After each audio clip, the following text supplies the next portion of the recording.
Hey, it's Barça here, and in today's video I'm going to be telling you why El Clasico, Barcelona vs Real Madrid is the biggest game on our planet.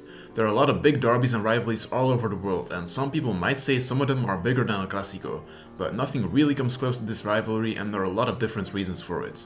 Make sure to stay tuned as you find out why there is no game bigger than Barcelona vs Real Madrid. First of all, Real Madrid and Barcelona are the two biggest clubs in the world. You can tell me what you want, but there are no two clubs where the pressure and expectations are so high and that are so popular all over the globe. There might be teams that are as popular like Manchester United, but there the expectations aren't as high. And even at Bayern Munich or PSG, it's not really the same. If you play for Real Madrid or Barcelona and you don't perform at the level that's expected from you, the fans and the media won't be able to shut up about it. So when it comes to pressure, there is no place such as Barcelona or Real Madrid. And what's more is that there are no two clubs amongst all of the big European clubs that have won more trophies than Barcelona and Real Madrid. So you've got two of the most successful clubs in history, two clubs with a lot of football heritage too, and there are even still other reasons why they're the biggest in football. I won't go over all of it in detail, but I did make a video on it that you can find in the description down below. Next, Barcelona and Real Madrid have often been more or less on the same level and are historically kind of an equal match for each other. In all of the games they've played, Real Madrid have won 100 times, Barcelona 97, and they've drawn 52 times.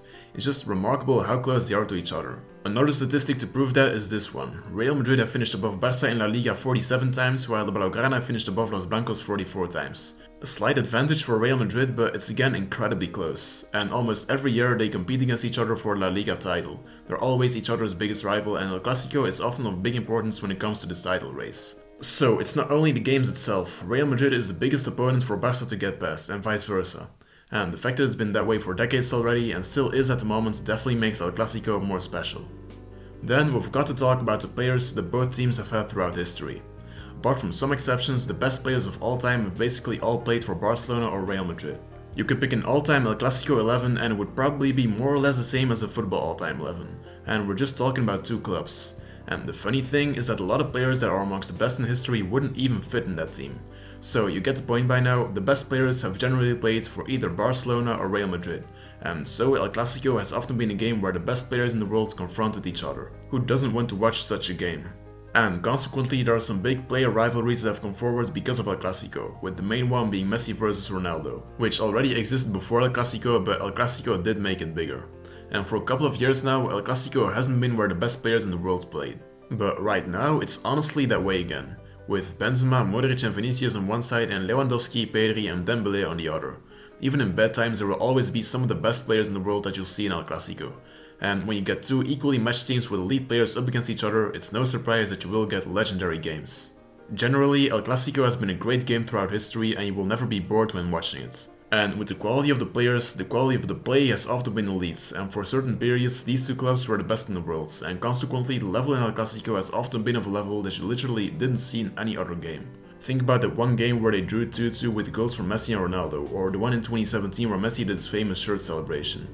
El Clasico has never lacked spectacle and incredible moments, and it'll probably stay that way for quite a while. But it's not only on the pitch that Barcelona and Real Madrid are big rivals. Off the pitch, when it comes to transfers or popularity or you name it, the two have been each other's biggest rivals for a very long time already.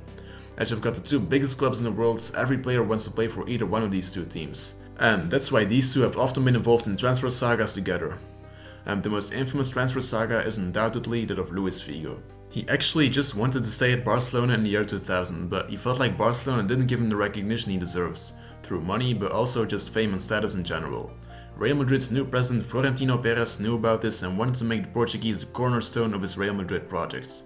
Long story short, after a lot of negotiations and rumors, Figo ended up signing for Real Madrid. So the point is, there's a lot of bad blood between Barcelona and Real Madrid because of the long history they share with each other, on and off the pitch. And this only makes rivalry more tense and exciting.